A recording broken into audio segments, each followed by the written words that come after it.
বন্ধুরা বলো তো এটা কি শাক? আজকে একটা নতুন শাক নিয়ে আসলাম।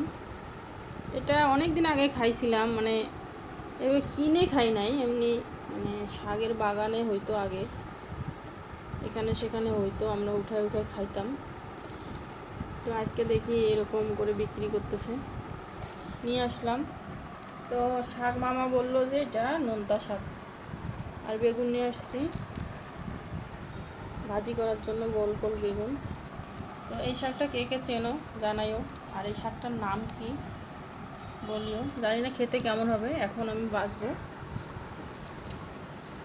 খেতে কেমন লাগে। আর এই বেগুনটা ভাজি করলে বাচ্চারা খুব পছন্দ করে, এই জন্য নিয়ে আসছি। তো এখন আমি কাটাকাটি করব, তারপর রান্না করব। ভালো থাকো সবাই।